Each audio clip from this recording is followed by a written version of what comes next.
ఇవ్వాలి, కానీ మోడీ ఎవరికి పోస్ట్ ఇవ్వాలన్నది వాళ్ళకి తెలుసు. మోడీ 8 మంది ఎమ్మెల్యేలు ఎంపీలతో సమావేశంలో ఏం బాధపడ్డారు తెలుసా, ఏమన్నారు తెలుసా? లోపల అది ఎవరికి షేర్ చేయొద్దన్నారు లోపల ఉన్న లీడర్.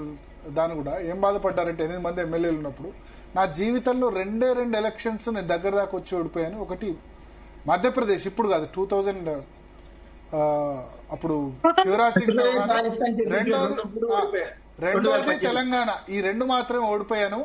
ఆయన మీ నాయకులంతా కూడా కలిసి ఓడగొట్టారు. మీరు పార్టీ కోసం పనిచేయండి అంటే సూట్ కుట్టించుకోవడానికి పోయారు. సూట్ అంటే ముఖ్యమంత్రి సూట్ కుట్టించుకోవడానికి మీరు అందరు పోయారని మోడీ తెలంగాణ నేతలతో బాధపడ్డారు. 4 ఓడిపోయారు కదా, మధ్యప్రదేశ్, రాజస్థాన్, ఛత్తీస్గఢ్, తెలంగాణ. ఆయన ఎక్స్పెక్ట్ చేసింది మధ్యప్రదేశ్ గెలుస్తారు అనుకున్నారట, దగ్గర దాకా పోయారట. అది విచిత్రమైన గెలుపులేండి. అదేంటంటే ఓటింగ్ పర్సెంటేజ్ ఎక్కువ వచ్చింది, సీట్లు తక్కువ. 109 బీజేపీ, 114 క్యాండిడేట్స్ కూడా 100, 500 ఆలోపు ఓడిపోయారు. నిజంగా మధ్యప్రదేశ్ ఎన్నిక అసలు ఆ రిజల్ట్ భిన్నం. అది హిమాచల్ ప్రదేశ్ కూడా అంతే కదా.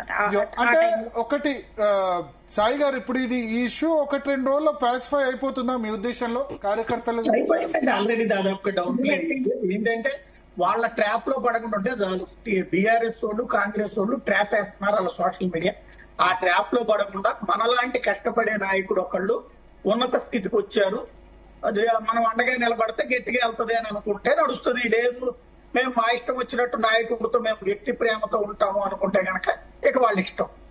ఓకే, మేము కూడా ఆ స్థాయిలో ఉంటాం అనుకోవాలి. ఇప్పుడు ఎన్ని ఎగ్జాంపుల్స్ ఉన్నాయి కదండి, ఎన్ని ఎగ్జాంపుల్స్ ఉన్నాయి కదా, మనకు కనిపిస్తున్నాయి కదా.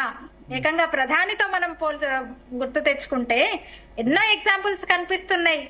బండి సంజయ్ అసలు ఎంత గర్వంగా చెప్పుకుంటారు కార్యకర్తలు. 5 ఏళ్ల క్రితం వరకు కరీంనగర్ కు పరిమితమైన వ్యక్తి ఇప్పుడు కేంద్ర మంత్రిగా ఉన్నారు. కిషన్ రెడ్డి గారు ఒక ఆఫీస్ లో పార్టీ కార్యాలయంలోనే నిద్రపోయి తిని అక్కడున్న వ్యక్తి ఇప్పుడు మొన్నటి వరకు హోంమంత్రి, ఇప్పుడు అసలు ఆ స్థాయిలో ఉన్నారు. కార్యకర్తలే కదా వాళ్ళందరూ. బంగారు లక్ష్మణ్ అండి, ఒక ఏమంటారు, ఒక దళిత నాయకుడు. ఆయన జాతీయ పార్టీకి అధ్యక్షుడు. ఏ పార్టీలోనైనా సాధ్యమవుతుందా ఇది? నడ్డా అసలు ఎక్కడిది? నడ్డా అంటే హిమాచల్ ప్రదేశ్ ఎక్కడ, హిమాలయన్ బెల్ట్ ఆ స్టేట్ నుంచి వచ్చి ఆయన అఖిల భారత నాయకుడిగా ఉన్నారు. ఆయన వేరే పార్టీలో సాధ్యమవుతుంది? ఆయన కార్యకర్తలు వీళ్ళందరూ కూడా. అందుకని కార్యకర్తలు అర్థం చేసుకోవాలి. ఇది అర్థం చేసుకోవడం కాదు, ఫుల్ క్లారిటీగా ఉన్నారు. అసలైన బీజేపీ కార్యకర్తలు క్లారిటీగా ఉన్నారు. సాయి గారు అన్నట్టు సోషల్ మీడియాలో ఇది ఆల్రెడీ అయిపోయింది, 24 గంటల్లో అయిపోయింది కూడా. రామచంద్రరావు గారు మాట్లాడిన తర్వాత ఇంకా తగ్గారు, ట్రోలింగ్ ఆగిపోయింది. కోర్ బీజేపీ కార్యకర్తలు ఎంత పర్సెంటేజ్ ఉంటారు మీ లెక్కన? కోర్ ఓన్లీ ఎట్టి పరిస్థితుల్లో బీజేపీకే ఓటిస్తాననే కార్యకర్తలు ఎంత పర్సెంటేజ్ ఉంటారు తెలంగాణలో? నాకు ఐడియా లేదండి, పర్సెంటేజ్ పరంగా నేను చెప్పలేను, కానీ హార్డ్ కోర్ ఉంది. ఒక సంప్రదాయ ఓటు బ్యాంక్ అయితే ఉంది, కానీ బీజేపీకి ఇంకా కోర్ బీజేపీ ఐడియాలజీ అసలు మీ ఉద్దేశం నాకు అర్థమైంది, కానీ అక్కడ గుర్తుపెట్టుకోవాల్సిన పాయింట్ ఏంటంటే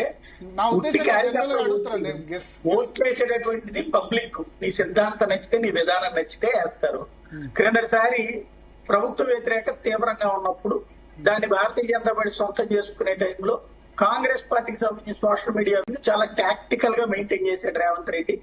తను చేసినటువంటి ట్రాప్ లో పడ్డారు భారతీయ జనతా పార్టీ కార్యకర్తలు. ఇప్పుడు ఎట్లయితే పడ్డారో అట్లాగా నెగిటివ్ కాంప్లెక్స్ ని వీళ్ళే క్రియేట్ చేశారు, దాని వల్ల నష్టపోయారు. ఏది పబ్లిక్ లో కూడా ఓహో బీజేపీ వాళ్ళే తిడుతున్నప్పుడు ఇక మనమే ఓటేస్తాంలే అని ఇప్పుడు కూడా అట్లాంటి కుట్రే జరుగుతుండొచ్చు. కాబట్టి ఇప్పుడు 3 ఏళ్లు ఉంది కాబట్టి చదువుకోవచ్చు. శివప్రసాద్ గారు, కోర్ బీజేపీ ఎంత ఓటు బ్యాంక్ ఉంటుంది తెలంగాణ స్టేట్ లో అనుకుంటారు? మనం ఓటు బ్యాంకు, ఓటు బ్యాంకు అనే పాయింట్ ఏముండదు ఇక్కడ. ఓట్ బ్యాంక్ ఇదివరకటి రోజు అంటే నేను ఏదైనా సరే ఎట్టి పరిస్థితుల్లో నా ఓటు బీజేపీకి తప్ప వేరే వాళ్ళకు వేయను అనుకునే వాళ్ళ పర్సెంటేజ్ ఎంత ఉంటుంది? ఎందుకంటే